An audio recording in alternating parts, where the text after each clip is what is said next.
Good morning, or depending when you're watching this, good afternoon, good evening, or good night. My name is Ross from PTCGRadio, and today we have got a lovely round 7 match from the UK National Championships for you to enjoy. We have got Joe Phillips playing Trevenant, playing against the lovely Michael Cornwall, who is going to be playing Fighting Bats. Now, just a quick word of warning before we get into the video. This was recorded as part of the UK Nationals live stream that went out live over the internet on the day. So the commentary is going to be slightly different from my regular YouTube videos. That means that there might be references to things like tweeting in, which obviously isn't an option for a recorded YouTube video, references to pauses which are no longer there, or other things which don't make complete and perfect sense, but I promise you it is still well worth a watch. It's a good game, and I hope you're going to enjoy the commentary as well. There will be an interview with both the competitors after this video, and I'm sure the sound volume / quality is going to change a little bit. Again, this was recorded on the fly as we streamed it over the internet, so we have done our absolute best with this one, and I hope you very much enjoy it.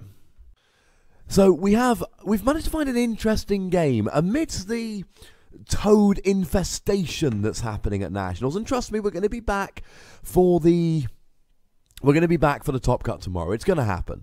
And, well, I'm going to be back anyway. I hope you guys are going to be back too. And there's going to be a huge amount of Seismitoad. So trust me, you're going to get your Seismitoad fill.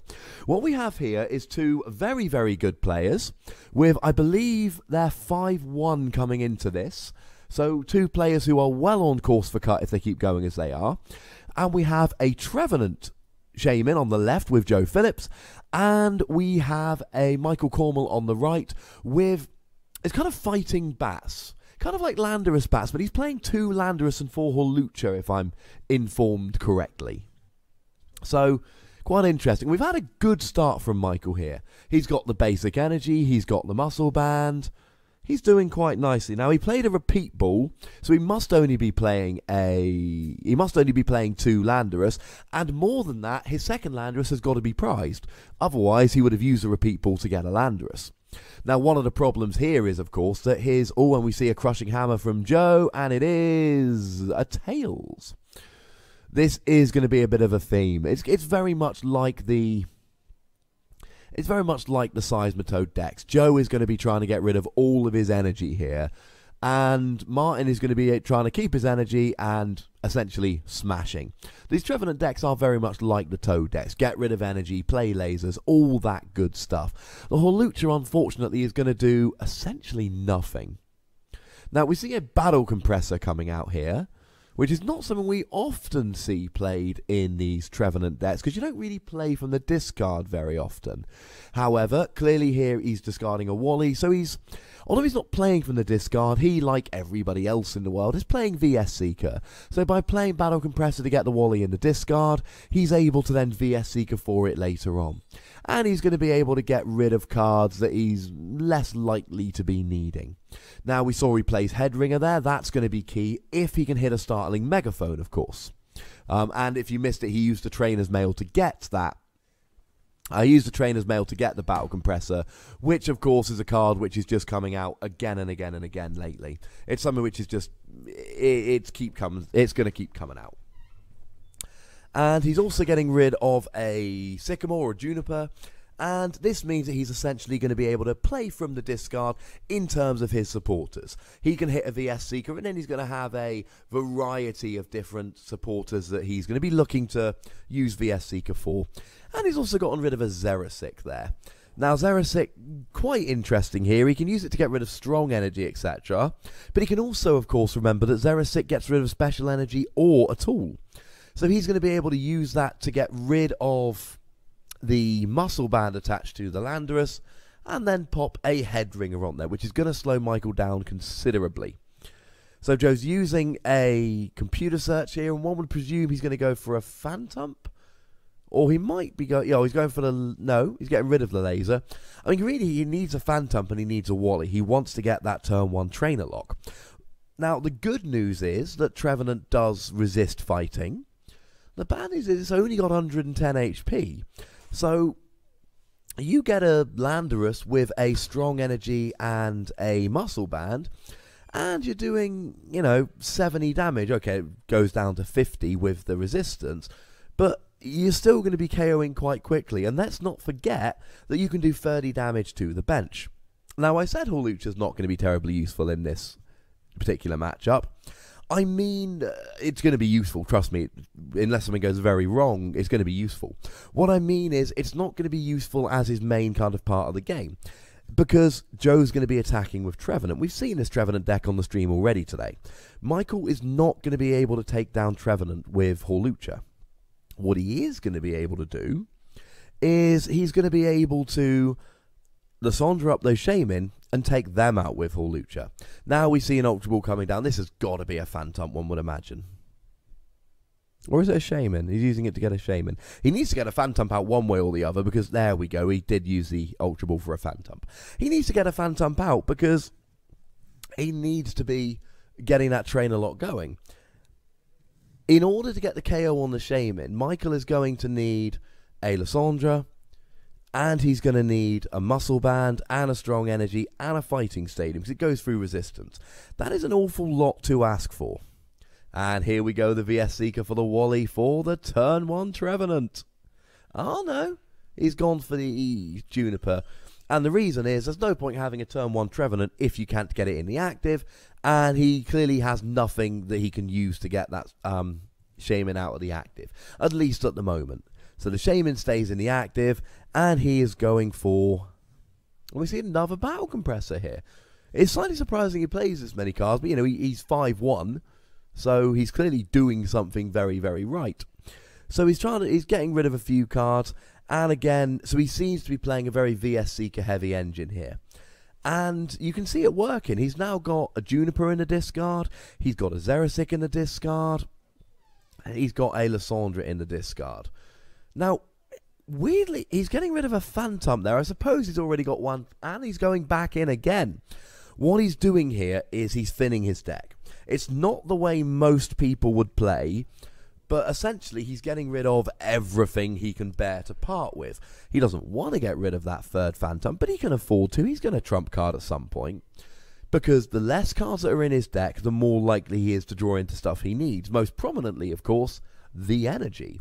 We saw on the previous round that in order for Trevenant to really work, you need to be attacking with Trevenant, and in order to continually attack with Trevenant, you need to be continually drawing into your energy. And that's something which he's not actually... the decks can struggle with it. So he's got rid of everything he can bear to part with. His deck is now as small as he can get away with, but you'll see he missed the energy drop there, and that's disappointing. Now, you'll see the Zubat go down there. Michael's deck is relying on hitting the bench. Now, in a weird kind of way, he doesn't really want to go after the Shaman, because Joe can attack with a Shaman, and there goes the Fighting Stadium. Joe can attack with a Shaman. Excuse me. Yeah, Joe can attack with a Shaman, and that's going to essentially save the Shaman. It's going to get the Shaman back into his hand. It's going to save him. It's going to sort him out a little bit. So that damage could be wasted. What he wants to do is try and go after the benched Phantom, especially because they don't have resistance on the bench. They're going to die much more quickly if you can hit them while they're on the bench. So he could go after the Shaman here. He has gone after the Shaman. I would personally be going after the Phantom here. If Joe is left attacking with the Shaman, he's not going to get very far very quickly. But those Phantom need to go down as soon as they come up. And not only that, but as previously discussed, Michael only plays 2 Landorus, and one of them's prized. So if and when Joe starts attacking with Trevenant, Michael's going to not have any attackers, essentially, unless he wants to start sniping around with Crobat, which is a valid way to do things, but it's going to be a long old road to try and take out things on the bench like that. However, every turn that Michael can get Joe using Shaman to attack rather than Trevenant is another turn where he's being hit for 50 rather than 80 and 20 to 2 bench Pokemon. Speaking of which, it must be pointed out the Zubat only has 40 HP. So if Joe does start attacking with Trevenant, Michael needs to be very careful about when he benches his Zubat, because if he leaves it on for 2 turns without evolving it, it gon' die. Now, we see a Crushing Hammer coming down, so that's gotten rid of one of the energies on Landorus, And we also saw a laser which came up heads. So now we've got a poisoned Landorus, and the Landorus is asleep. And it does appear to be the wrong amount of damage on that Shaman. I don't think it's going to make a huge difference, but with the fighting stadium down, it would have done 30 damage, plus 20 for the muscle band, plus 20 for the stadium, equals 70 total, minus 20 for the resistance. So there should be 50 damage on that Shaman, not 30. If he attacks with a Shaman, it's not really going to be an issue. But it is a slight mistake there. They haven't quite calculated that properly. Not the end of the world. But we will go and tell him. If he doesn't attack with a Shaman, if it becomes relevant, we will go and tell them. But for the time being, we'll let him go. So the VS Seeker comes out here. Is he going to go for a Wally? No, he's going to go for Lysandra's trump card. And that makes sense, because you saw the ridiculous pace at which Joe was running through his deck. He wants to get that stuff all back so he doesn't end up decking out. It's quite important when you think about it. So, Joe here is in a fairly decent position. He could retreat the Shaman, but there is absolutely no point whatsoever retreating the Shaman. What he wants to do is attack with the Shaman, 50 damage, put the Shaman in his hand, healing it entirely. He's then got the DCE and he's got the muscle band, and he can still end the turn with the Trevenant active. So yeah, he has picked up that Shaman, so the miscalculated damage isn't the end of the world here. They've gotten away with it. Now, the question is Joe going to keep attacking with Shaman? Because we've seen in previous games that a lot of the time, the most successful way to run this deck is actually be attacking with the Trevenant. Trevenant's a better attacker, it does more damage. But the way we are at the moment, he's got a float stone on the Trevenant, not a muscle band, which implies he's going to be trying to retreat it continuously.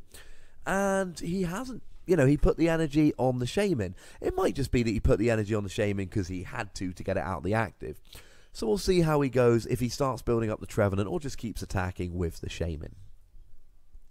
Now, Michael appears to have fallen asleep and stayed asleep, which is very bad news. Now, he has been able to break the train lock with a Lysandra and then play a VS Seeker so he can straight away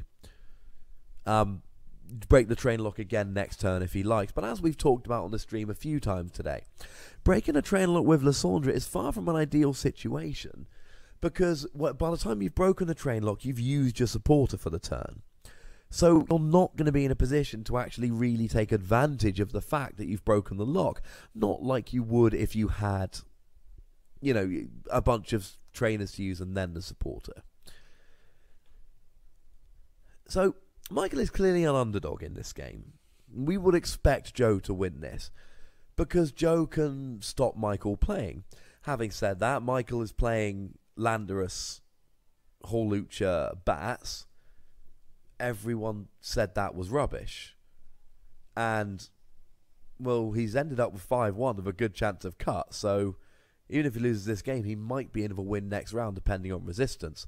And here we go. Does he have the Muscle Band Fighting Stadium? Oh, that is a sad-looking hand. Now, we've got the Golbat. Oh, he doesn't need all that stuff. The Shaman's only got 80 HP left. So, he's going to be one-hit KOing it as it is for 2 prizes. That is going to be what Michael is relying on this game. He's probably not going to be taking down the Trevenant. He's going to need to KO those Shamans. And the good news is, without a Laser Verbank, Joe isn't getting a one-hit KO here. And that's very, very important. And he's got a Lysandra in hand, remember. So, in theory, if he can Lysandra another Shaman, he just needs a Muscle Band Fighting Stadium to get the KO. One thing which we do need to point out, of course, is that Joe can put himself in a position where he never has a Shaman on the bench.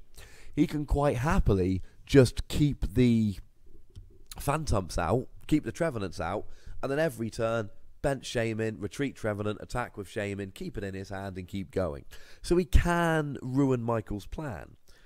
Now, if Michael didn't draw a Landorus off those prizes, and I don't know if he did or not, but if he didn't draw a Landorus off those prizes, he doesn't actually have an attacker for those Trevenant. So if Joe plays this very, very carefully and very, very smartly, and recognises that Michael is trying to really prioritise the Hawluch, and there goes the Verbank laser, so we do have the one-hit KO, he can actually get himself in a position where, and we see another trump card, because he wants those lasers, he wants to keep these lasers going, he wants to keep drawing into these things and these hammers and all of that. If Joe plays this very carefully and smartly, he can make it so he has only ever got Trevenants out, forcing Michael to try and kill those Trevenants with Landorus, which, when you combine resistance and all of Joe's lasers, hammers, etc., it's going to be a long old slog to try and kill him. It's going to be very, very difficult. Now, that doesn't mean that Joe's got this game sewn up, far from it, but it means he is a favourite. And already we see 2 Shaman on the bench, so that's not the way he's choosing to go. And I don't necessarily blame him, because he could very well end up in a situation where he's only playing the Shaman down on the turn he's going to attack with them, and then Michael plays an N, and Joe goes down to 2 cards in his hand and has no Shaman. So it's not necessarily a long-term sustainable plan, but it's something he potentially could have done in order to really force Michael into an awkward position. But if we look, we can see that Michael's got a 3-card hand. And the way Michael's road to, and we get to see the KO there from Joe. Michael's road to victory essentially is either I've got a big Landorus and you're not hitting your lasers or hammers, and the Crobat goes down, and we see another 3 damage coming down on the bench Trevenant. And we see a skill die for 30 damage to the bench Trevenant. So we have a total of, all those are very small numbers, I think we got 80 damage on there in total. 20 from the Crobat, a Golbat, 30 from the Crobat, and 30 from the sniping. So he's down to 30 damage, so he could actually snipe for the KO next turn. That would be a viable option. He can skill die for the KO next turn. And Shaman, well, he's 2-hit KOing him if Joe doesn't draw a laser. If Joe draws a laser next turn, he's got the KO and the win if Michael doesn't have a basic Pokemon. He's taken the KO very, very quickly. All he needs is a laser, and Joe's got this game sewn up. Nice and simply. There's the laser, and we are going to game 2 just like that. So Joe takes game 1 in fairly quick fashion. That did not take very long to do that game, which is good, because it means we're going to hopefully have a proper best of 3 here. So we update Joe to have a win, and Michael's going to get to go first. It's a winnable game for Michael. Well, as I was chatting to him before this game, it's a winnable game, but it's a difficult game. He really needs his Hawluch. He needs to hit his Lysandre at the right time to take out those Shaman, and maybe even the odd KO for Trevenant. Honestly, Michael's best chance for victory here, at least seems to be, just going after those Shaman. Just letting Joe hit whatever's active, and I mean, and it's a lot to ask for, but if he can get a couple of Crobats out, as well as the extra damage he's doing, what he can actually do is just let the Crobat take a hit, retreat to another Crobat, and then force Joe to kind of 2-3 hit KO all of his stuff. And that's going to give him the leeway and then the time to actually set up these Hawluch to get the KOs. Because especially with the bats, now to get a KO on a Shaman, Hawluch needs a strong energy and a muscle band and a fighting stadium. It does 120 because the attack goes through resistance. Excuse me, the ability goes through resistance. The attack means it can only hit an EX, or the effect of the attack. But that's an awful lot to ask for without drawing dead, especially when you're under trainer lock. So certainly a chance for Michael here, but I think we would call him far from the favourite in this game. So Joe appears to be starting with a Phantump, and the good news for Joe is that Phantump can't be harmed this turn. Michael isn't playing laser.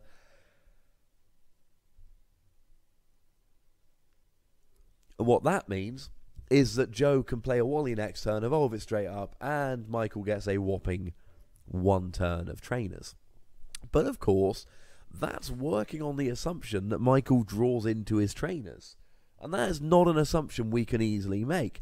Michael could very easily whiff his trainers and all of that. So, excuse me, we're assuming that Joe gets the turn 1 Trevenant. It's very easy to miss the turn 1 Trevenant, which would give Michael another turn of trainers. You will have to be slightly patient. I've been stuck in this room commentating since, like, midday. It's been a long old day. They don't let me out very often, so there's going to be a couple mistakes made here or there. You'll have to forgive us.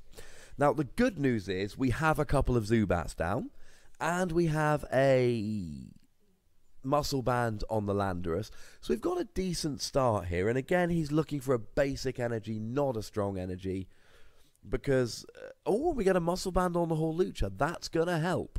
And a third Zubat down. This is a better start. But I don't know what he's got in his hand. I don't know if he's got much in his hand. Oh, he's got a Shaman in his hand. That's going to help. So he's not playing a Shaman this turn. He wants to... He hasn't got any more trainers to burn. There's no point playing a Shaman this turn.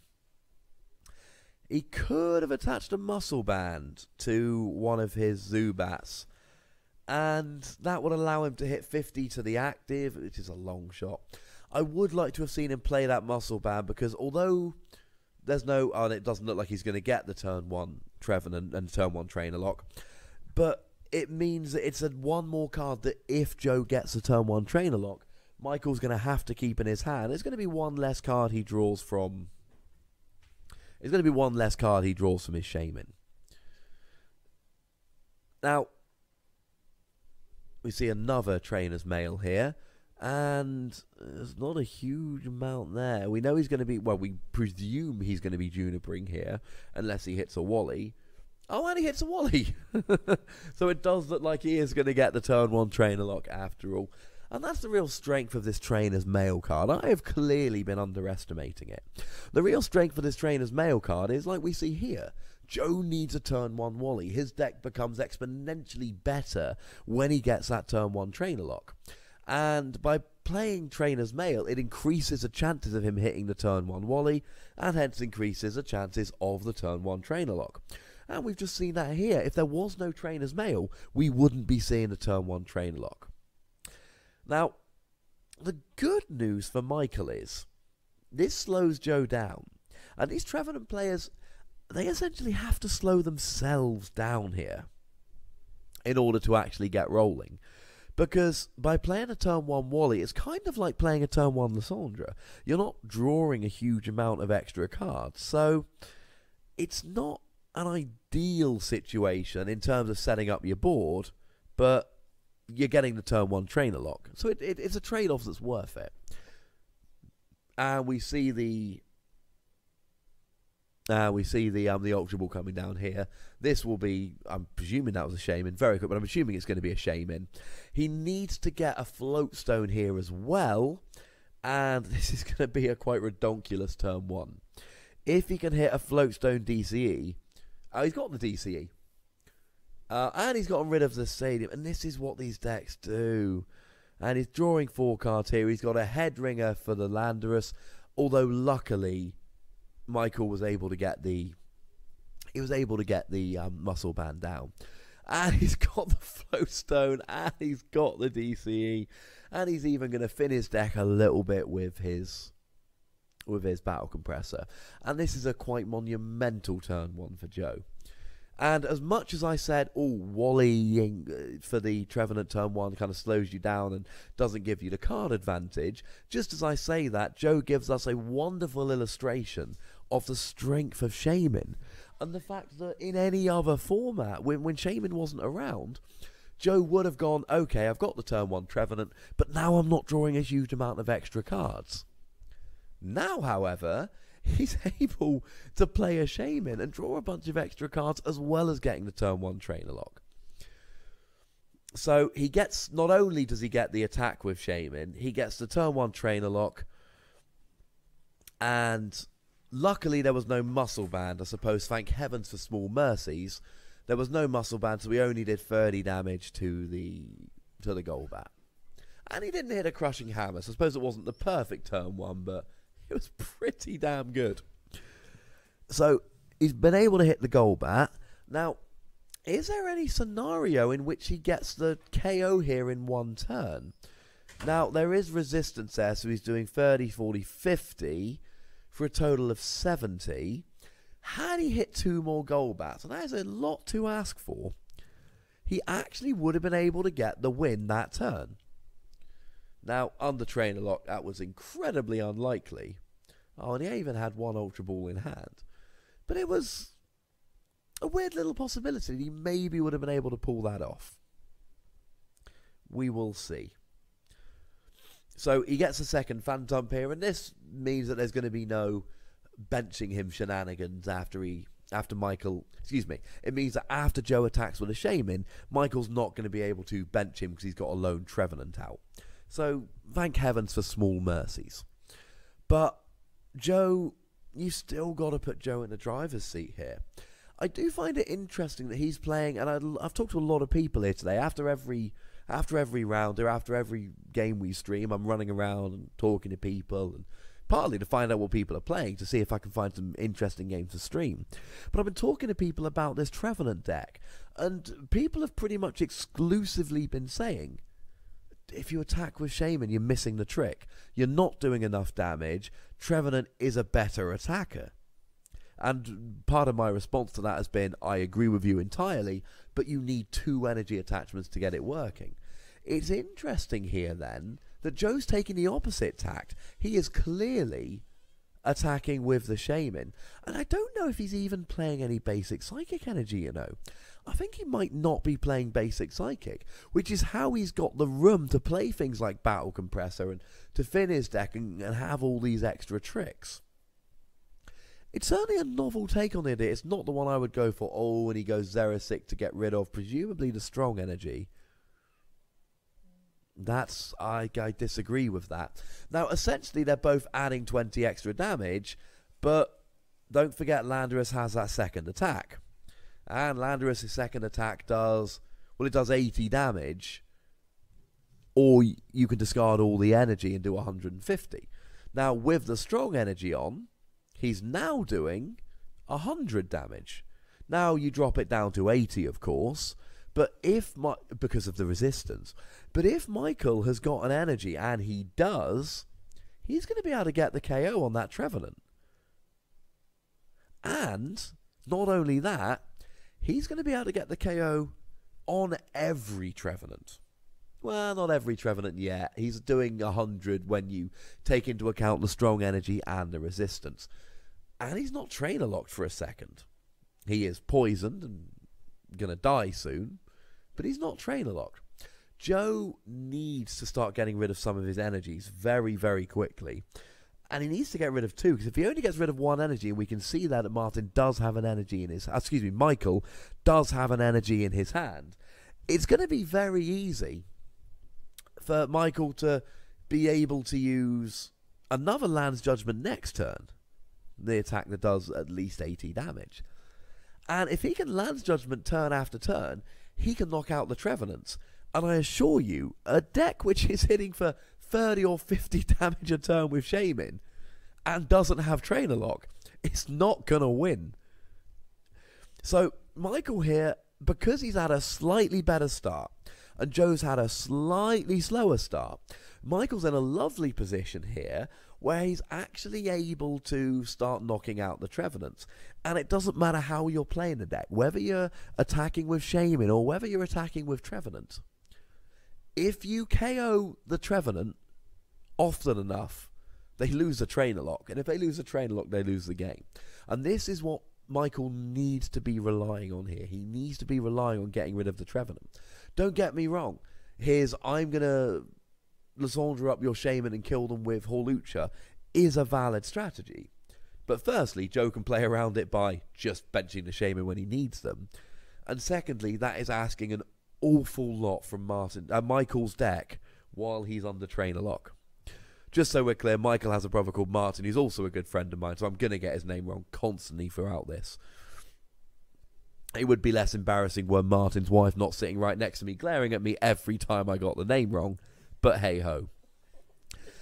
So here, he really desperately needs to draw into a Trevenant, or some way of getting a Trevenant. And I think we might see another Trainer's Mail here, because he's going to play the Trainer's Mail, and he's going to be looking for an Ultra Ball or some other way to get it. But no. Nothing. Well, nothing that he can really take advantage of this turn. There's a Muscle Band, so Shaman's hitting for 50. But that Landorus ain't dying this turn. It's on 90 at the moment. At the end of this turn, it goes up to 120. If he attacks with the Shaman with a Muscle Band, it then goes up to 170, or without the Muscle Band, it goes up to 150. He's got at least one attack now. What he really needs is a switch next turn. And obviously to not be trainer locked. Now, if Michael can have some kind of switch next turn, he can switch into anything but the Shaman. He will then have free retreat, and what he doesn't want to do, the way things are at the moment, that Landorus is quite possibly going to die going into Joe's turn. And that's not good, because Joe then gets the first hit. So it's going to be on a total of 120, 150 with the attack. So yes, it will die of poison coming out of Michael's turn. Of course, Michael could always stop this happening by playing a Fighting Stadium and force Joe to actually KO it.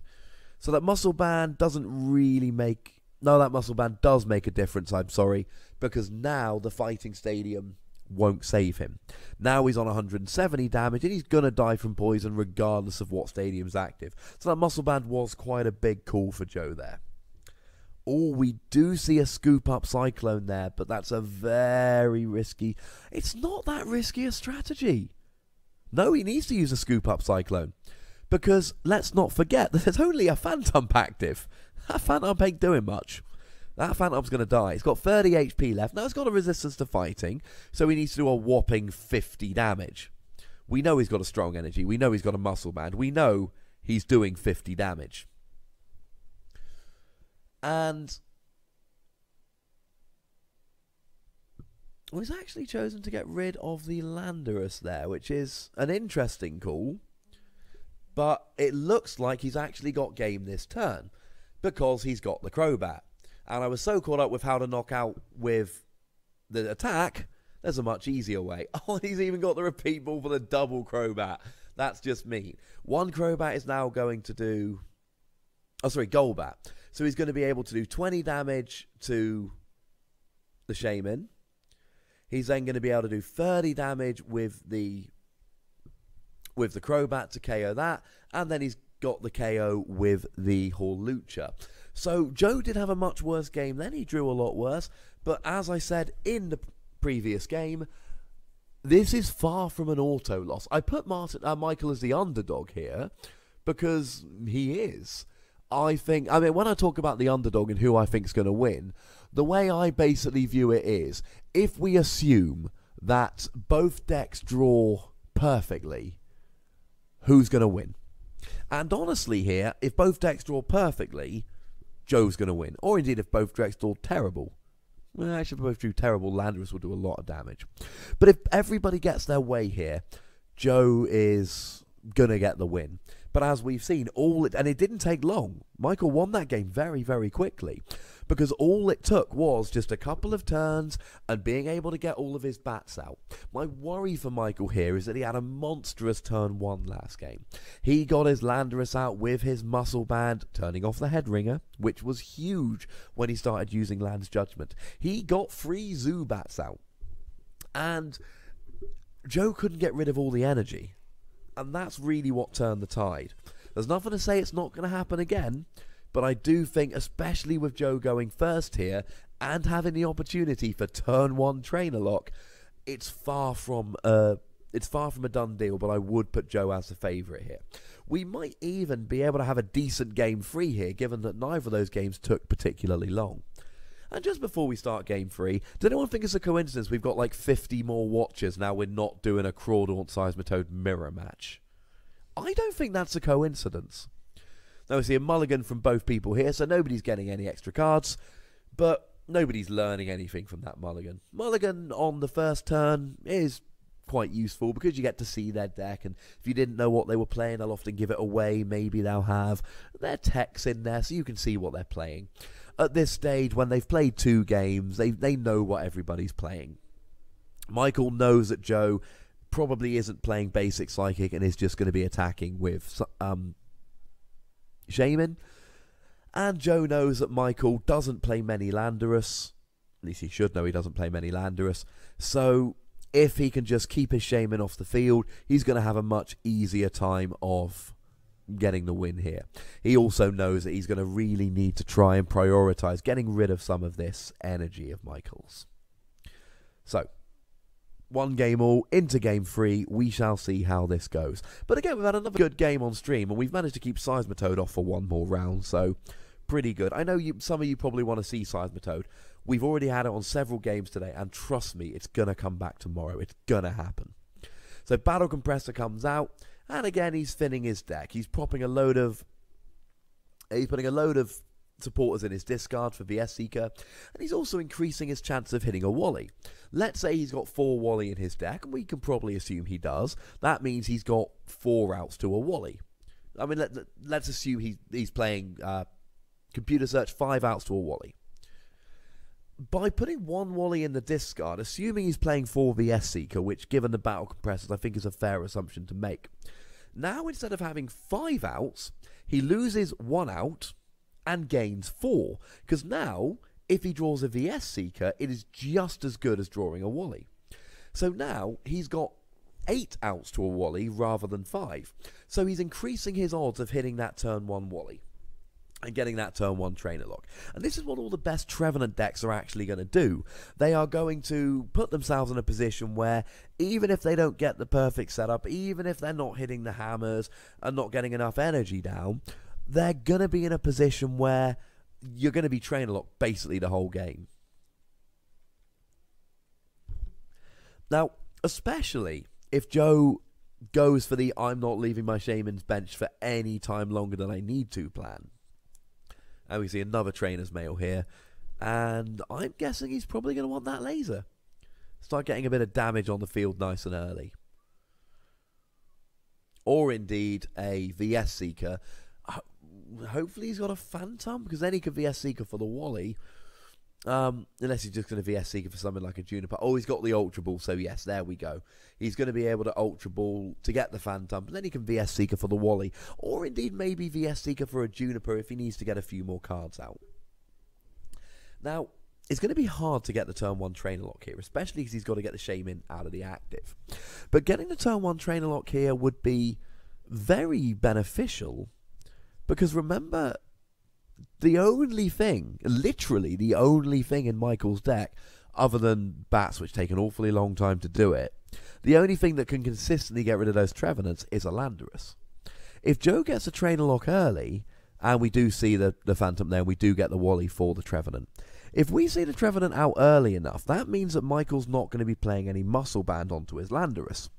Which means that Joe is free to just pop the Headringer down whenever he draws into it, and there's no there's no 1 energy attack. There's no free energy land judgment. There's no efficient attacking like we've seen before. Oh, that's a bold move. Needed to be done, of course. I'm not questioning the move at all. Discard it. That's amazing. It just plays Lysandra to bring it active again. And what we saw there, ladies and gentlemen, was essentially Joe discarding one of his 4 DCEs that he desperately needs. Oh, that was amazing. I enjoyed that. The reason he played the DCE was that it's perfectly sound reasoning. He needs his Shaman out of the active to turn on the Trainer Lock. So he discards a DCE thinking, look, my deck's fast, my deck's consistent, I'm going to be able to find another DCE. It makes perfect sense. But then Michael just immediately plays a Lysandra, and he's off. Problem, of course, being, as we've said numerous times on today's stream, but I know some people are flicking in and out, some people will be new, so if I repeat my points, please don't hate me for that. One thing that we see is that he plays a Lysandra to break the Trainer Lock. Well, now he's got his trainers back, but he's already played his supporter for the turn. So there's no play a bunch of cards Shaman, play a bunch of cards Juniper, play a bunch of cards. He doesn't get that same kind of stream of cards you can really do by using Shaman. So we see, shockingly, a Trainer's Mail, and he's got a VS Seeker there. Now, I really like the engine Joe's going for here. Now, if he's trainer locked, this might fall apart royally. But what he's basically got is, he's playing Battle Compressor to discard all of his stuff. And if you missed that, by the way, Michael has now got the Muscle Band on the Landorus. So that's why Joe's he's using the Battle Compressor to get rid of the Headringer. I don't believe at this stage Joe plays Megaphone. He hasn't used it yet, and getting rid of the Headringer probably, and especially when he knows how dangerous the Landorus can be, suggests that he probably isn't playing Megaphone, or at least isn't relying on it. So what he's able to do here is he's playing essentially the Battle Compressor to get the supporters into the discard. He's then playing VS Seeker to get his choice of supporter out of the discard, and then he's playing Trainer's Mail to help him draw into the VS Seeker to get his choice of supporter out of the discard. It's a beautiful little system he's got going on here, and something which has only now become relevant. But by virtue of the fact that we've actually got Trainer's Mail in the format, which we never had before, which is why we couldn't take advantage of this previously. Joe's almost got kind of like almost like a new supporter engine. Now, I do stress, under Trainer Lock, that is going to fall right to pieces. But it's really quite a funky way of combining Battle Compressor. Now, people have been combining Battle Compressor and VS Seeker for a while in the game. It's a natural combo. Use Battle Compressor to discard your supporters, and then use VS Seekers to have a choice of supporter. But using Trainer's Mail in that, again, to help you draw into your VS Seeker, it just adds that consistency. Again, it's going to suck against Trainer Lock, and there's one thing we've learned about Roaring Skies already, is that there is a depressingly large amount of Trainer Lock. But hey-ho.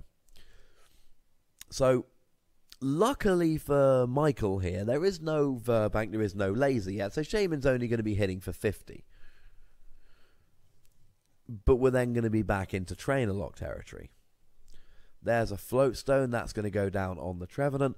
And the other thing is that Michael is really relying on his, if he's going to go for the I'm going to smash your Shaman in the face route, he's going to be relying on his Lysandra. And the problem is that by using a Lysandra to get out of Trainer Lock last turn, he's not got that same Lysandra to try and drag up the Shaman to get the KO this turn. Which, of course, is a moot point, because Joe, and I can only assume this is deliberate, is deliberately leaving the Shaman off the bench. Now, the good news is, Michael has been able to get both of his Landorus out. The bad news is, he's all kinds of Trainer Locked right now. And that means that he's not able to put a Muscle Band down, which means that Joe is able to get the Headringer down. But we've already seen Joe get rid of one Headringer, but then again, we've also seen that he plays Lysandra's trump card, so we can probably assume at some point a Headringer is going to go on that Landorus, unless Michael is able to break the Trainer Lock. But here we've got 50 damage for Hammerhead. Annoyingly, not enough to 2-hit KO, because Trevenant's got 110 HP, but we see 30 damage on the bench Phantump there as well. Phantump does not get the benefit of resistance when he's on the bench, and it's going to be quite an easy 2-hit KO there. So, Trainer's Mail is coming up, and we've got all 4 of them, and he's going for the Laser. Laser is so strong against Landorus. It really is a very, very strong card indeed. So he's going to get that, and this is going to be frustrating, shall we say. Now, he hits Tails, which is good for Michael, but we're going to be seeing 50 damage from the Shaman, plus 30 for the poison, and that poison's... Also, no, he hasn't got a Verbank out. Plus 10 for the poison, and the poison's going to keep adding up. Joe, at this point, obviously, he's going to really want to get a Verbank out. He wants to start kind of building on this lead of his. But it's going to be interesting to see whether he actually can or not. So, here we see the Xerasic coming out, and now... Now, this is a more interesting decision. He is going for the energy here. He should have done that in the previous game, but, you know, hindsight is a wonderful thing. And then annoyingly, he draws into a Crushing Hammer, which he could have used to maybe get rid of the energy. But he still made the right play. Crushing Hammer's a 50-50 choice, and he didn't know if he was going to draw into that hammer or not. So you can see why he played it the way he did. That Landorus now is looking quite sad and lonely, and it's looking more like Game 1 than Game 2.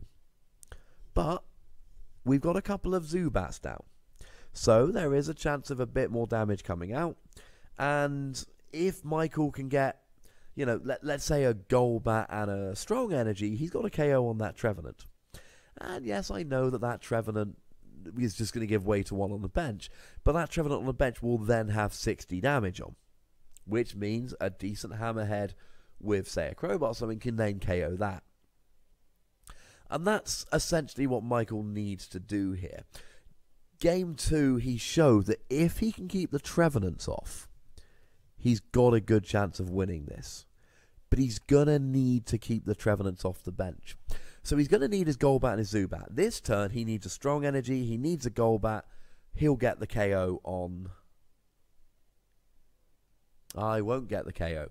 But he can start spreading damage around. Oh, and he's got that there. And the Fighting Stadium, just... well, it's kind of irrelevant, to be honest. We see the N. Now, Joe there, he made a... and that N, of course... really good, because now Joe doesn't have the Shaman DCE muscle band in hand, and he knew this was a risk, but he also knew that benching the Shaman was a risk because of the Hawluch. So having a Hawluch on the bench with the muscle band has basically forced Joe into playing conservatively and not benching too many Shamans, which in turn has led Michael into a situation where he can play the N to kind of screw over Joe and maybe stop him attacking for a turn. Now, Joe he had a difficult choice to make. He decided to put a Trevenant that wasn't Floatstone attached into the active, which does run the risk of not being able to attack. Oh, and he's got Shaman and a DCE in hand. But he's not going to be able to attack this turn unless he gets a Floatstone. But of course, he was definitely going to lose the other Trevenant if he put it active, so he didn't really have any choice to make there. It had to be done. Now, we've seen him hit Tails on a Crushing Hammer. Obviously, Michael is crossing his fingers he doesn't hit it. This is going to be a pivotal couple of turns in the game. If Michael can just keep that Landorus out and just keep it attacking for a couple of turns and get rid of those Trevenants, he's then going to be in a situation, obviously the Phantom goes down. What he needs to do now is focus the bats on the other Phantom. If he can use the Landorus to get rid of the two Trevenant, and that laser, he's already poisoned and he hit Tails, so it's pointless. And another laser and it's gone off the table. He's going to hit a Heads. That is key, because if you're asleep and trainer locked, there ain't much you can do about it. Now we get the Shaman coming down, and we do always at a head ringer we see. It is a head ringer, and that's key, because it means that second Landorus is now not going to be a hammer-heading machine like the first one is. Michael really needs to wake up this turn. So here, Michael really needs to go after the Trevenants with the Landorus and try and see if he can kill the Phantoms with bats. And it's going to be difficult. But hopefully he's going to be able to keep that. He's going to break the trainer lock. And at some point, he's just going to be able to grab one of those Shaman for 2 prizes. That's his route to victory here. And it's not a terribly strong route to victory. Joe has got his lasers and he's got his hammers and he's trainer locked. Oh, and there goes the Burbank City Gym. But that's essentially what Michael needs to do here. By all means, take the KO on the Shaman if the opportunity presents itself. But you really need to be focusing first and foremost on taking out all of those Trevenants, taking out the Phantoms. And Joe doesn't seem to be playing oh, and there we see another head ringer coming down on the Shaman. I mean, Michael's not going to be playing double colours, so it's not the end of the world. And there is time, and they're waving the little thing. So, thank you very much, boys. So, Joe now is in the Oh, and they've decided that nobody's going to take enough prizes, so time has been called, nobody's taking prizes, we have a draw. Which, to be honest, it feels like a fair result. It kind of screws people over, but hey-ho, that's what we've got. I'll see if we can grab them in for an interview soon.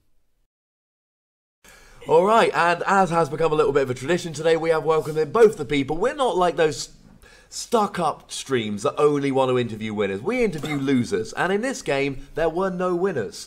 We ended up with a tie. But an entertaining game and no Seismitoad, for which, although you weren't far off. Yeah. No, it wasn't. So, I'll start with you, Michael. Now, I went through a bunch of decks on my podcast this week, and I got grief off your brother yesterday as we were sitting around in a hotel, because he told me that I left out Fighting Bats, and that was silly and it's still a viable deck. And I basically laughed in his face and said, no, it's not a viable deck. Why did you want to prove me wrong? I've been testing this deck since like All-Shot Regionals, which was maybe a couple of months ago now. Testing it for the new format? Yeah, and I thought it was quite a viable deck because like when Ray was really hyped up, that was only Toad wasn't a thing. Then like people it was just Ray, so everyone's thinking Manectric or Raichu. So fighting would have been really cool. It would indeed. So I just chose that, and it worked.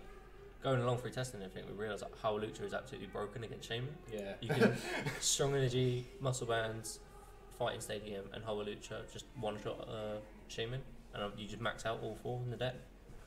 Yeah, and play free Lysander as well, just so you can get around it, get to it. It's pretty good. It's pretty good. Okay. I loved that turn where Joe used the DCE to retreat his Shaman, and then you immediately just responded it back up again. This is great. That did make me laugh out loud. I mean, a very good deck choice. And Joe, you went for Trevenant. Now, the thing that interests me is I've been talking to a lot of people about this weekend, even today on the stream, and a lot of people have basically been saying the good way to play it is attack with Trevenant. Yeah. You seem to disagree. Yeah, it's the thing was I didn't like, especially if you're going second, I didn't like giving up the turn to touch the energy in the first place. Also, kind of like Zarsik and Flare Grunt like can kind of just run you out of energy as well. And just like in general, like when I was testing it, like I initially was like playing like Psychic Energy or Mystery Energy, but when I cut them, the deck just became like super consistent and we've seen both of those things happen on the stream today. We've seen Trevenant decks sitting there for, especially against Toad, just sitting there for turn after turn after turn, just not able to actually get enough energy down. Yeah. So it's an interesting. I think this is one of those arguments that's going to kind of rage on and on and on. Mm-hmm. Now you're both 5-1-1 now. Yeah. You've drawn that round. So essentially, it's a win and in scenario. Yeah. A draw's not going to be enough. A loss isn't going to be enough. No. Shockingly. So we're going to need to win to get in. How confident are we feeling? I mean, Michael, you're playing the Lando Bats. How confident are you? Going into that game, actually, I was like, I thought he was actually playing Toad, and when I saw the Trevenant, I thought it's actually quite bad. Because when he started attacking with Shaman, I felt a bit relieved. But now, I'm actually a bit worried because a lot of Toads left. There's a lot of Toad left, and there's a very good chance you're going to be playing it. What about yourself? Joe, playing the Trevenant. I mean, if you play against a Toad, do you think it's going to work? I play 3 Zarsik. I play 3 Zarsik, yeah, for the Toad matchup. I played 2 Toads and I've won against both of them. And one of them was it was quite strange. He must have like assumed I was playing Toad because he wanted to go second, and then I got turn one volley. Oh my god! and then amazing. It was draw pass, and then I won. And then game 2, he just drew dead. And then it's weird because like all of my Toad matches, they kind of just drew dead after I volleyed. I've tagged for the Toad matchup, but. So what was the loss to then? If you're so good Oh, against my loss was round 1 against Tommy Roberts playing a Manectric Arbiter. Indeed, we have seen Tommy Roberts on the stream today with Manectric Garbodor. Yeah. So it sounds like you could be. I mean, it's going to depress me if the top cut is entirely Seismitoad. I'm not quite sure how much better Trevenant is, but at least there's a variety of trainer lock. And at this point, we've gotten to the stage where it's just nice to watch Toad lose, no matter what it's playing against. Yeah. Well, good luck for your last round, boys, and I hope you both knock a Seismitoad out of